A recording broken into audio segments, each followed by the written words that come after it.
નમસ્કાર દર્શક મિત્રો, દેશ અને દુનિયાના તાજા સમાચાર તેમજ ઉપયોગી માહિતીના ફરી એક નવા વિડીયોમાં આપ સર્વે દર્શક મિત્રોનું હાર્દિક સ્વાગત છે। તો આવા જ સમાચાર દરરોજ સૌથી પહેલાં જાણવા માટે આપણી ચેનલ ગુજરાત લાઈવ 24ને સબસ્ક્રાઈબ કરી લેજો।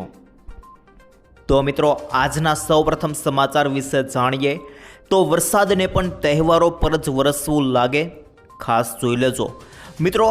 જો કે આગામી 48 કલાક વરસાદની સ્થિતિ વધુ સક્રિય થવાના સંકેત છે। અંબાલાલ પટેલના જણાવ્યા અનુસાર 26 ઓગસ્ટથી રાજ્યમાં વરસાદી માહોલ ફરી જામશે।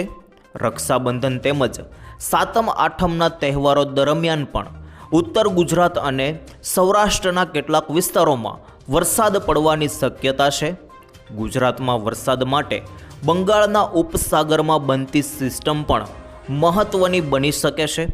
આ સિસ્ટમની અસરથી આગામી દિવસોમાં રાજ્યના વિવિધ વિસ્તારોમાં વરસાદી પ્રવૃત્તિ જોવા મળી શકે છે।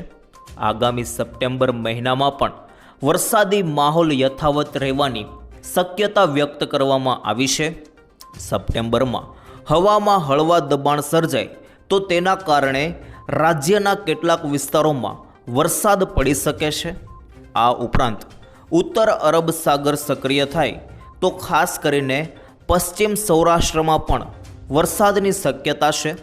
આમ આગામી 48 કલાકમાં છૂટાછવાયા વરસાદી ઝાપટા બાદ 26 ઓગસ્ટથી વરસાદી માહોલ વધુ સક્રિય થવાની આગાહી છે। તહેવારો દરમિયાન ઉત્તર ગુજરાત અને સૌરાષ્ટ્રમાં મેઘરાજા મહેરબાન થાય તેવા સંકેતો મળી રહ્યા છે।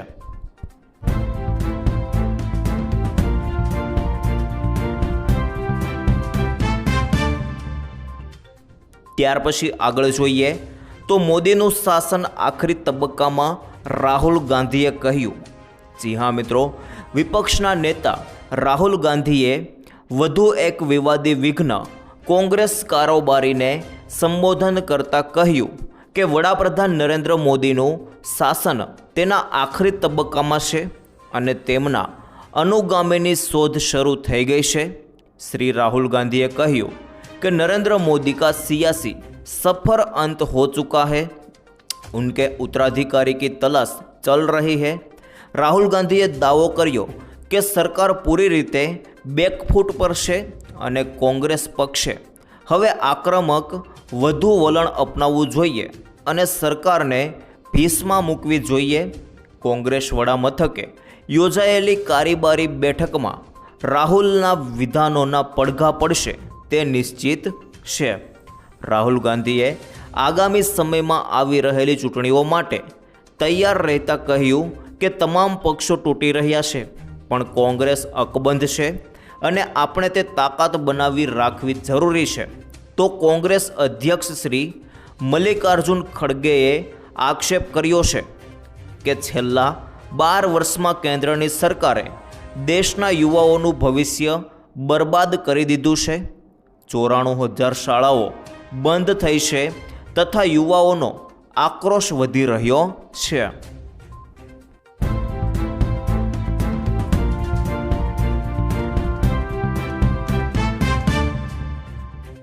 ત્યારબાદ આગળ જોઈએ તો મધ્યમ વર્ગ તહેવારો ઉજવવાનું ભૂલી જજો। જી હા મિત્રો, છેલ્લા એક વર્ષમાં ખાદ્ય તેલના ભાવમાં 12થી 15% વધારો થયો। જુલાઈમાં ખાદ્ય તેલની આયાત 35% વધી। ખાદ્ય તેલના વધતા ભાવ દેશની મોંઘવારી માટે નવી ચિંતા બનીને ઉભરી રહ્યા છે। છેલ્લા એક વર્ષમાં ખાદ્ય તેલના ભાવમાં 12થી 15% વધારો થયો છે।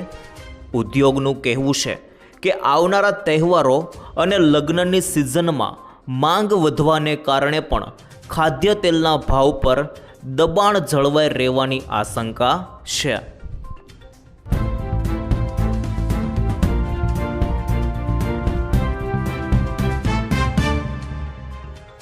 ત્યારબાદ આગળ જોઈએ તો રક્ષાબંધન પર ગ્રહણ ખાસ જાણો।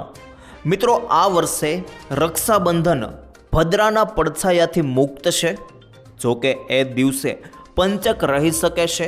28 ઓગસ્ટના રોજ ચંદ્રગ્રહણ પણ થવાનું છે, જેથી લોકોમાં પંચક અને ગ્રહણ બંનેની સતત ચર્ચા થઈ રહી છે.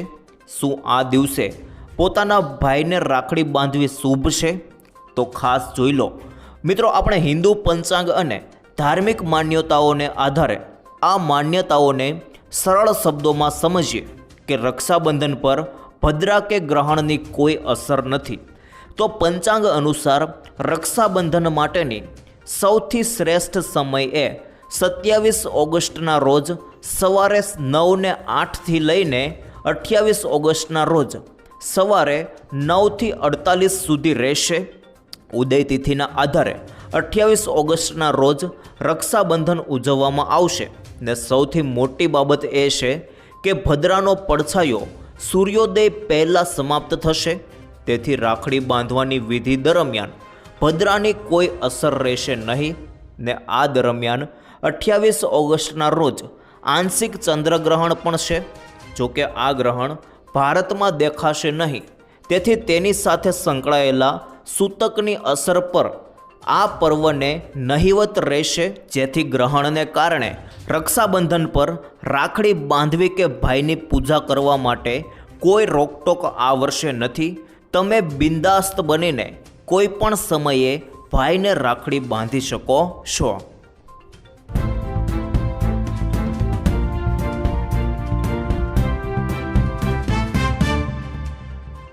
ત્યારબાદ આગળ જોઈએ તો ખાંડ ખાવી કે નહીં, હવે વિચારવું પડશે. મિત્રો ખાસ જોઈ લો, અમદાવાદમાં ખાંડના ભાવમાં અચાનક ધરખમ વધારો જોવા મળ્યો છે, જેના કારણે સામાન્ય જનતાના રસોડાનું બજેટ ગરમાયું છે. 2 મહિના પહેલાં જે ખાંડ કિલોના 45 રૂપિયાના ભાવે વેચાતી હતી તે વધીને હવે સીધી 70 થી 75 રૂપિયા પ્રતિ કિલો પહોંચી ગઈ છે. લોકોના ઘરો સુધી પહોંચતી ત્રણેય પ્રકારની ખાંડ એટલે કે એસ, એમ અને એલ કેટેગરીના ભાવમાં મોટો ઉછાળો આવ્યો છે ને આ અગાઉ વર્ષ 2009માં ખાંડના ભાવમાં એકોએક મોટો વધારો થયો હતો, જ્યારે 25 રૂપિયા પ્રતિ કિલો વેચાતી ખાંડ વધીને 45 થી 50 રૂપિયા થઈ ગઈ હતી. તે સમયે સળંગ 3 મહિના સુધી ખાંડના ભાવમાં બમણો વધારો જોવા મળ્યો હતો. વર્ષ 2009 બાદ લાંબા સમય સુધી લગભગ 4 થી 5 વર્ષ ખાંડના ભાવમાં 40 થી 50 રૂપિયાની આસપાસ સ્થિર રહ્યા હતા, પરંતુ હવે ફરી લાંબા ગાળે ભાવમાં મોટો ઉછાળો આવ્યો છે. સૌરાષ્ટ્ર અને અમદાવાદના બજારમાં ખાંડના વર્તમાન હોલસેલ અને રિટેલ ભાવ મિત્રો તમને જણાવું તો હોલસેલમાં 65 થી લઈને 68 રૂપિયા, તો રિટેલમાં 70 થી લઈને 72 રૂપિયા સુધીના ભાવ અત્યારે જોવા મળી રહ્યા છે.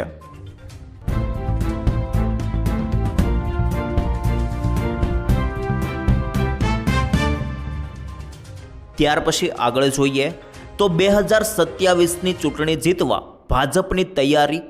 જી હા મિત્રો, ભાજપ પ્રમુખ નીતિન નવીન શનિવારે પાર્ટીના અધિકારીઓ સાથે મળવાના છે.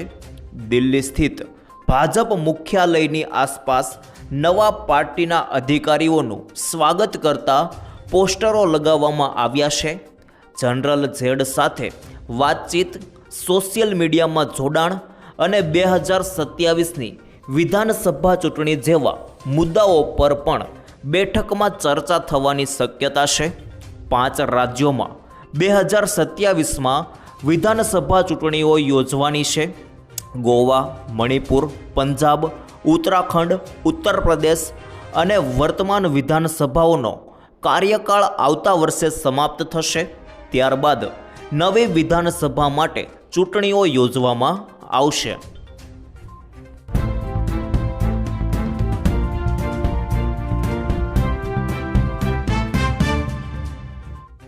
ત્યારબાદ આગળ જોઈએ તો નવો નિયમ પડીકા વેચવા પર.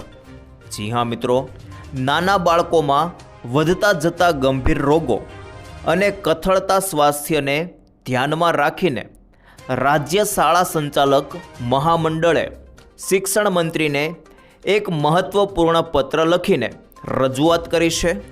આ પત્રમાં શાળાઓની કેન્ટીન તેમજ શાળા પરિસરની 100 મીટરની ત્રિજ્યામાં જંક ફૂડ, પેકેટ ફૂડ અને વધુ પડતા તેલ તથા ખાંડવાળા બિન આરોગ્યપ્રદ ખાદ્ય પદાર્થોના વેચાણ પર સંપૂર્ણ પ્રતિબંધ મૂકવાની સ્પષ્ટ માંગણી કરવામાં આવી છે.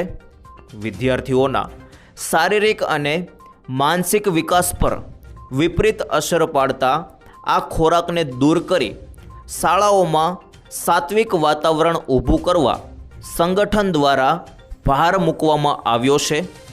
આ રજૂઆત દરમિયાન રાજ્ય શાળા સંચાલક મહામંડળે મહારાષ્ટ્ર સરકાર દ્વારા તાજેતરમાં શાળાઓની 50 મીટરની ત્રિજ્યામાં મુકાયેલા પ્રતિબંધનો ખાસ હવાલો આપ્યો છે.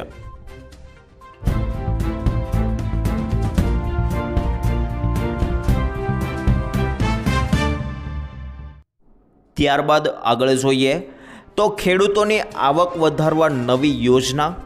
જી હા મિત્રો, સરકાર ખેડૂતોની આવક વધારવા માટે ખાસ પહેલ પર કામ કરી રહી છે. સરકાર એવા મોડેલ પર કામ કરી રહી છે જેનાથી ખેડૂતો તેમનો પાક સીધા ગ્રાહકોને વેચી શકે, જેનાથી વચેટિયાઓની ભૂમિકા ઓછી થઈ શકે.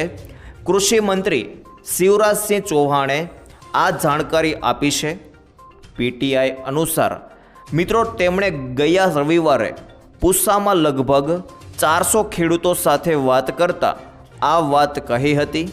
કેન્દ્રીય મંત્રીએ એક સત્તાવાર નિવેદનમાં કહ્યું હતું કે ફાર્મ ટુ કન્ઝ્યુમર મોડલ ખેડૂતોને મહત્તમ નફો મેળવવામાં મદદ કરશે.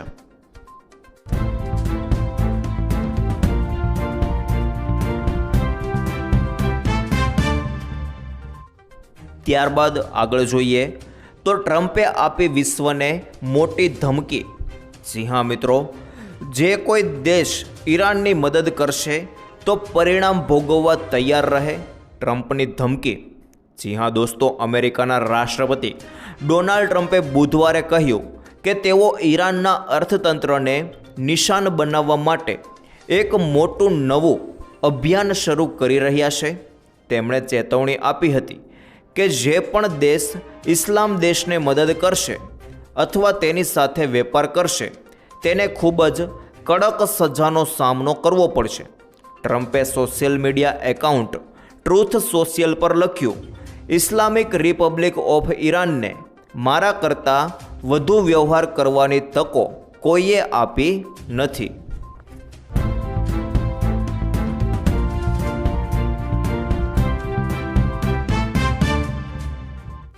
ત્યારબાદ આગળ જોઈએ તો દેશના યુવાનોના દિલ જીતવા સંઘવીને જવાબદારી. જી હા મિત્રો, દેશના યુવા અને ખાસ કરીને જેનજી મતદારો સાથે સીધો સંપર્ક વધારવા ભારતીય જનતા પાર્ટીએ વિશેષ ટીમ બનાવી છે. આ રાષ્ટ્રીય ટીમમાં ગુજરાતના ડેપ્યુટી મુખ્યમંત્રી હર્ષ સંઘવીએ મહત્વનું સ્થાન આપવામાં આવ્યું છે. બીજેપીના રાષ્ટ્રીય અધ્યક્ષ નીતિન નબીન, રાષ્ટ્રીય મહામંત્રી સ્મૃતિ ઈરાની અને વિનોદ તાવડે જેવા મોટા નામો સાથે હર્ષ સંઘવીનો સમાવેશ થતાં ગુજરાત માટે પણ આ નિર્ણય રાજકીય રીતે મહત્વનો બન્યો છે. હર્ષ સંઘવી હાલમાં ગુજરાતના ડેપ્યુટી મુખ્યમંત્રી તરીકે જવાબદારી સંભાળી રહ્યા છે. હવે રાજ્યની રાજનીતિ ઉપરાંત યુવાનો સાથે બીજેપીના રાષ્ટ્રીય સ્તરના આઉટરીય કાર્યક્રમમાં પણ તેમની ભૂમિકા જોવા મળશે.